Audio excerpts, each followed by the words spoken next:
Here you can here you can see ma. So how many processes are there in this process scheduling algorithm? Now I'm going to take, so 4 process here I am going to take. So here 4 process I'm going to take. Here you can see one.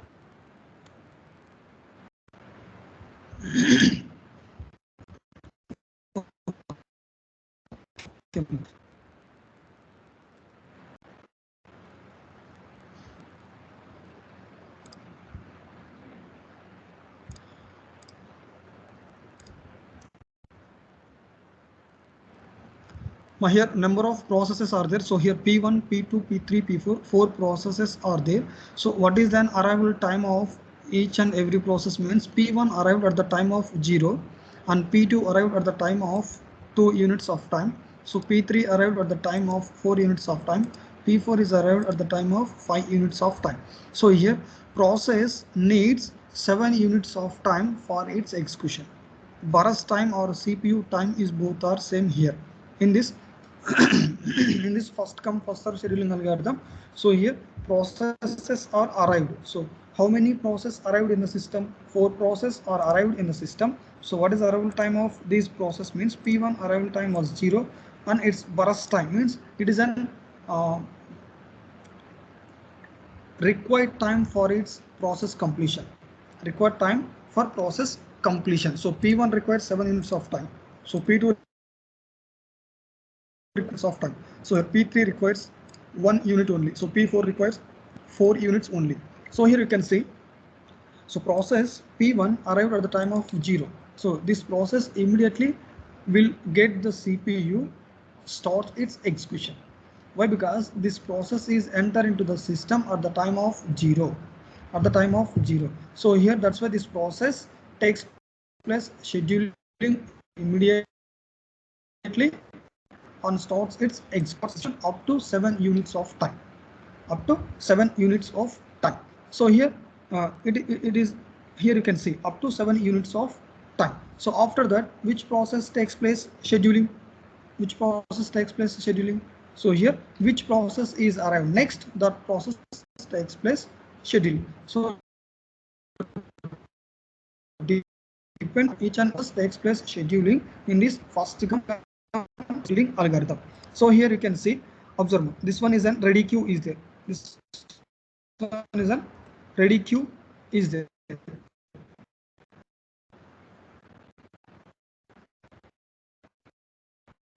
This queue Gantt chart. So Gantt chart is nothing but graphically representation of each or get when the process finish its execution or its completion time or its completion time.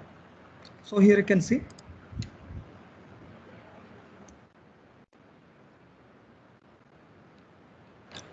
So here you can see whatever the process enter into the system, that process are stored in job queue. Again job queue it will enter into the ready queue. So whenever the process is in the ready queue means what? That process is ready to execute. Ready to execute. So here in this ready queue, process need to wait for CPU allocation. Wait for CPU allocation. So how here operating system will allocate the CPU means based on this first come first serve scheduling algorithm. So which process comes first into the system, that process gets service first. The process gets service first. So here you can see. So here you can see once observe. So process P1. So process P1 is arrived at the time of 0. So here the process P1 enter into the ready queue. Process P1 enter into the ready queue. So what is the burst time of its process P1 execution time? So it's required 7 units of time. So here you can see. So here this process P1 get the CPU at the time of 0. Get the CPU at the time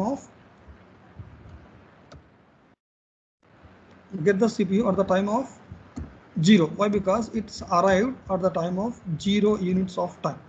At the time of 0 units of time. So here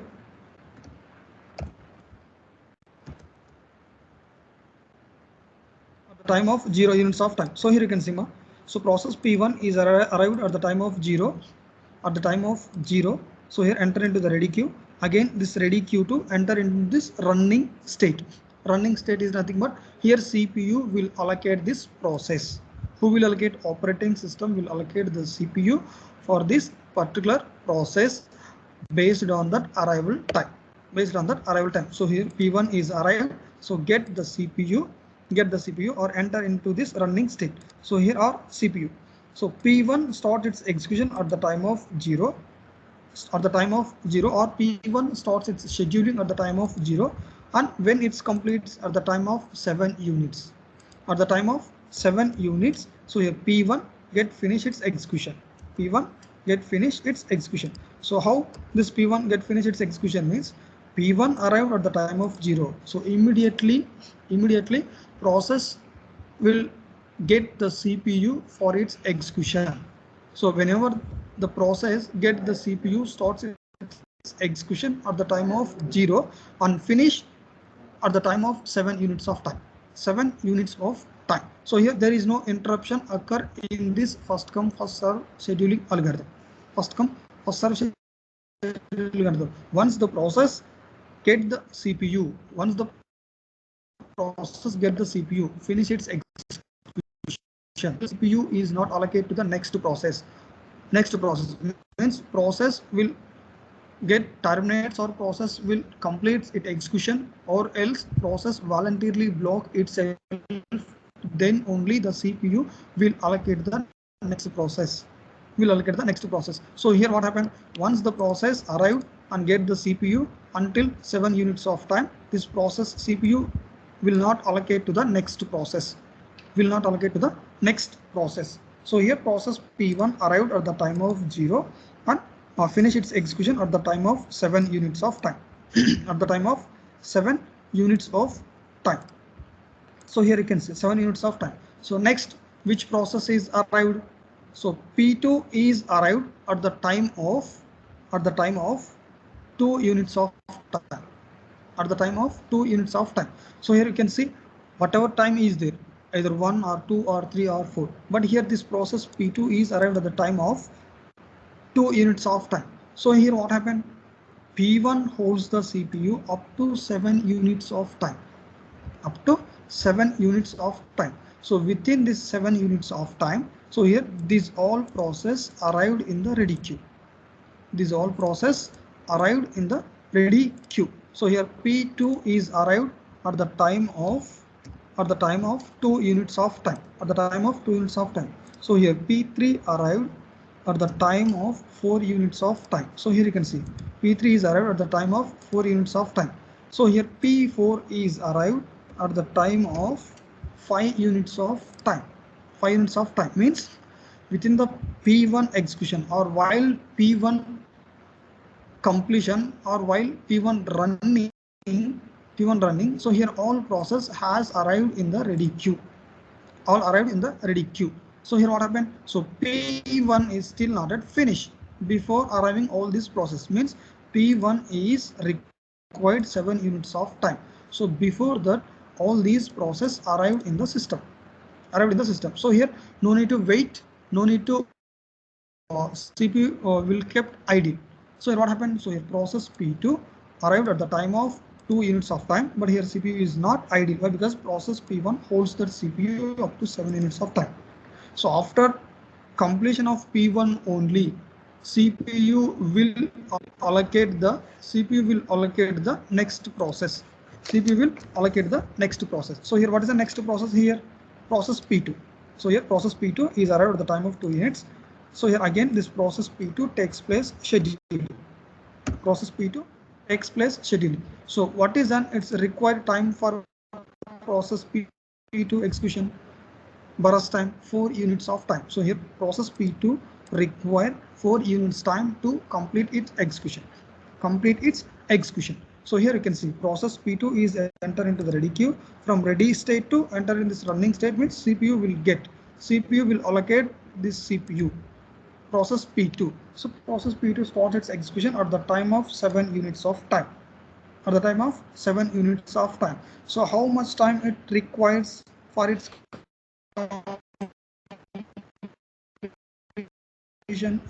to require 4 units of time for its completion. So here when it starts scheduling, when it starts its running the process at the time of 7 units. So when this process goes to complete its execution at the time of 11 units, process P2 get terminates or process P2 completion. Why? Because so here 7 plus 4 is an 11. So at the time of 11 units of time, process P2 get terminates or process P2 finish its execution or process P2 completion at the time of 11 units of time. 11 units of time. So next, which process is arrived in the ready queue? After that, so here arrival time. So what is the criteria here? Arrival time and execution is a non-preemptive mode. So here process P2 takes place scheduling. So here process P3. So process P3 is scheduling at the time of 11 units of time. So here how much process P3 required for its execution? Only 1 unit is enough for its execution process P3. So here 11 plus 1, how much? So here 11 plus 1 is a 12. So here 12 is a process P3 completion time. Process P3 completion time. So here next, which process is arrived? Process P4. Process P4 arrived at the time of 5, but here it will takes place scheduling at the time of 12 units. But what is the required time of process P4? So process P4 required 4 units of time. 4 units of time. So here process P4 takes place scheduling, means process P4 enter into the ready state to running state, and this process will get the CPU for its execution. So here P4 starts its execution at the time of 12 units and it's required 4 units of time. So here 12 plus 4 is an 16. 12 plus 4 is an 16. So here this is a process P4 completion time. Process P4 completion time. So now you are understanding. So here how the processes are arrived in the system. So on basis of arrival time, and it is an burst time of each and every process. So here you can see. So process P1 arrived at the time of 0, means enter into the ready queue at the time of 0. Immediately this process will get the CPU and starts its execution. So up to what time process P1 executes, means at the time of 7 units of time, process P1 get completion or get terminates. So after 7 units of time. So here we need to check before completion of this process P1, any process is arrived in the ready queue or not. So here you can see. So here process P2 is arrived at the time of 2 units, process P3 is arrived at the time of 4 units, and process P4 is arrived at the time of 5 units. But here P1 needs 7 units of time for its completion. Means before P1 completion, all process has arrived in the ready queue. So if P1 arrived at the time of 0, immediately this process P1 will get the CPU for its execution. So start its execution at the time of 0 and finish its execution at the time of 7 units of time. So after which process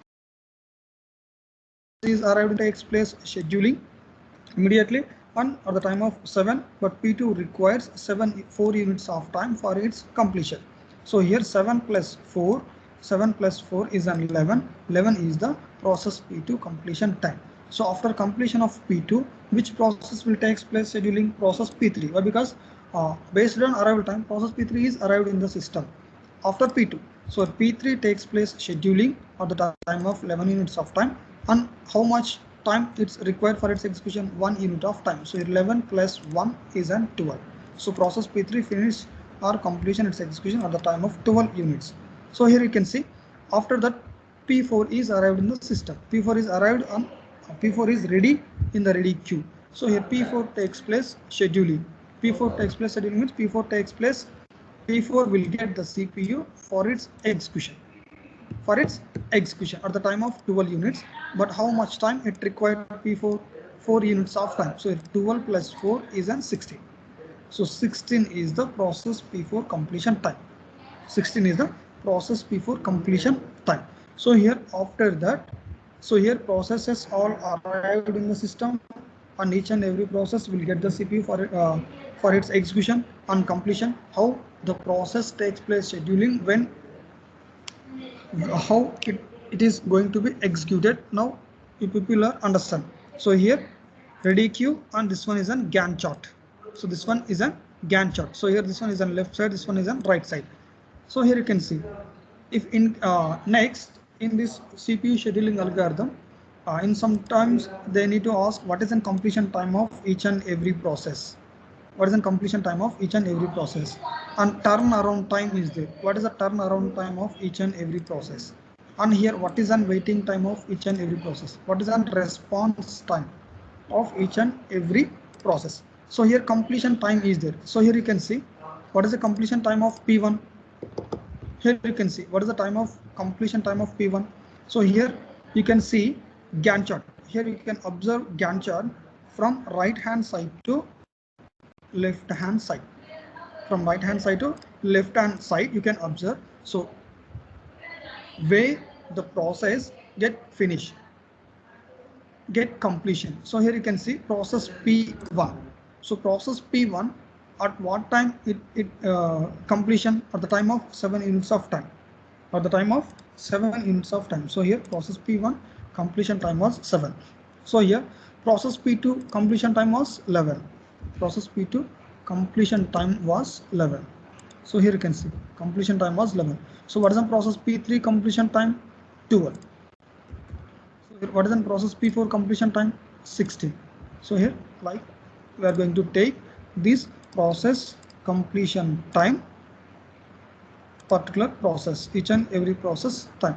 So process P1 completion time was 7, process P2 completion time was 11, process P3 completion time was 12, process P4 completion time was 16.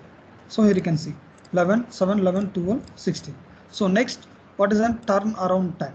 So here you can see turnaround time is nothing but each and every process, how much time spent into the system for its completion. For its completion. So here you can see for its completion means, so how much time it is required. How much time it is required. And for its completion, how much time it is going to be waiting for execution. For its execution. So how we will get these turnaround time values means minus arrival time. Completion time minus arrival time. But because so here without arrival time, so we will take this completion time, then we will get turnaround time. Means turnaround time is nothing but how much time spent into the system each and every process without its arrival time. Without its arrival time, it is known as a turnaround time. Turnaround time. So here you can see what is the turnaround time of process P1.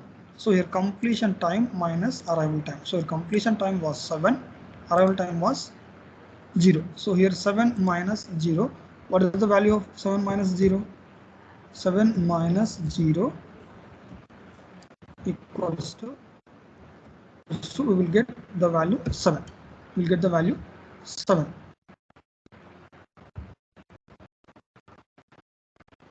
So here arrival process turnaround time. So process P1 turnaround time was 7. So next process P2. So process P2 turnaround time means, so completion time minus arrival time. So here you can see 11 minus 2. What is the value of 11 minus 2? 9. So here you can see 11 minus 2 is a 9. So 9 is the turnaround time of process P2. Turnaround time of process P2. So here you can see. So this is a turnaround time of process P2. Turnaround time of process P2.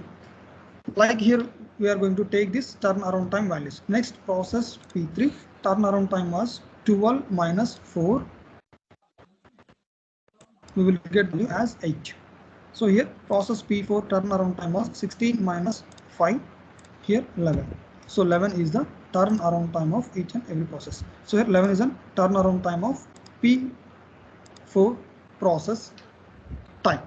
So here like, so what is the process P1 turnaround time was 7. So process P2 turnaround time was 9. So process P3 turnaround time was 8. So process P4 turnaround time was 11. So how we will get these values means turnaround time is nothing but each and every process how much time spent in the system without its arrival time.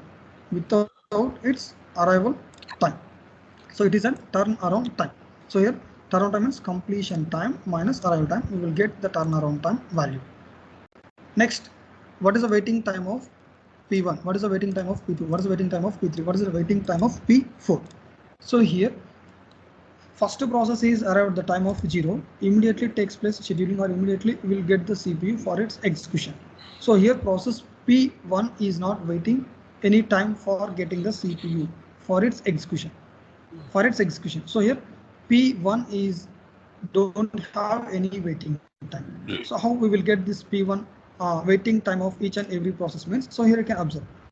So waiting time means turnaround time minus burst time. So here this turnaround time means total time minus execution time. Then we will get what is the waiting time of particular process. What is the waiting time of particular process? So here P1 waiting time was, so here turnaround time was 7. So here you can see turnaround time was 7. So what is an burst time? 7. So here process P1 turnaround time was 7. Process P1 burst time was 7. So here 7 minus 7 is an waiting time of process P1. 0 time is the waiting time of process P1, because P1 is arrived at the time of 0. This P1 will get the CPU immediately and takes place scheduling. So here this process P1 is not waiting any time for P1 is not waiting for a single 0 minute or milliseconds time for getting the CPU. Immediately process P1 get the CPU. So here 7 minus 7 equals to 0. 0 is the waiting time of process P1. Waiting time of process P1. So here next one, here you can see what is the waiting time of process P2? 11 minus 4. 11 minus 4. What is the waiting time of P2? Waiting time was 7. So here 11 minus 4 is a 7. So here 12 minus 1 is a 10. 10 is the waiting time of process P3. So here 11 minus 4 is a 6. 6 is a waiting time of process P4. Process P4. So here it is an waiting time of each and every process. So next here response time is there. So response time means when the process is arrived in the ready queue, immediately the process will get the request, will give the request to the CPU will give the request to the operating system for getting CPU. For getting CPU means when the process is arrived in the system, immediately it will gives the request to the operating system for getting the CPU. When the process will get the CPU, in between time is known as a response time. So here I will tell you simply. You can see here P1 is arrived at the time of 0. Immediately will get the CPU at the time of 0. So response time was 0. Response time was 0. So here process P2 is arrived at the time of 2 units of time. At the time of 2 units of time and enter into the ready queue, and immediately this P2 also gives request to the operating system for getting the CPU. But here operating system will not provide this CPU to this process immediately. Why? Because here process P2 hold this CPU up to 7 units of time. 7 units of time. So here that's why this process P2 will not get CPU immediately. Means when this arrive at the time of 2 units, but when it takes place scheduling at the time of 7 units of time. So here 7 minus 2. 7 minus 2 means 7 minus 2 equals I is a response time of process P2. Response time of process P2 means this process P2 requests the CPU at the time of 2 units of time. But here operating system will allocate the CPU to process P2 at the time of 7 units of time. So how much time it will take for getting the response from the operating system means 5 units of time. 5 units of time, process P2 will get the response time. So after 5 units of time, process P2 will get the response from the operating system. Then operating system will allocate this CPU to this particular process. So here you can see this response time, how you can calculate means, here you can see from left hand side to right hand side you can observe. So when the process takes place scheduling and when the process is arrived. When the process is arrived, you will get the response time. So here scheduling time was 7 process P2. When it's arrived 2. So here 7 minus 2, this will get the 5 units of time. So process P3 arrive 11 units of time. So when at what time takes place scheduling? 11 units of time. So at what time process P3 arrived? 4 units of time. 4 units of time. So here what is the response time of this process P3? So here 7. So here 7 is the response time. So process P4 starts its execution 12 units of time. Start its execution 12 units of time. So here 12 minus what is an arrival time? 5. So here so here 12 minus 5 equals to 7. So this is a response time of each and every process. Response time of each and every process. Like, so one process scheduling algorithm works like this. So here it is a first come first serve scheduling algorithm. First come first scheduling algorithm. Oh yes, now okay now. So are you understand? Ma? So how the process enter into the system? How the process will take place scheduling?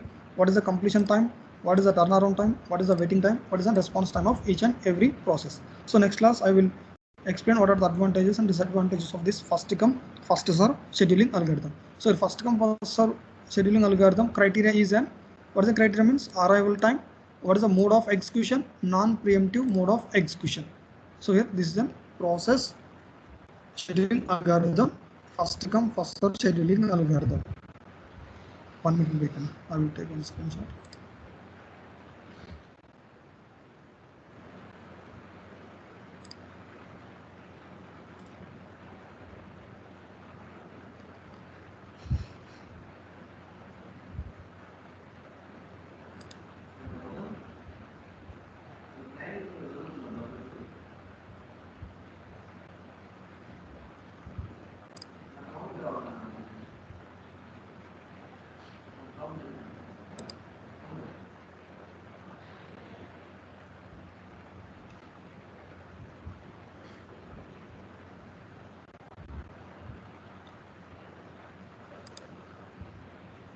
Okay, ma, you can leave.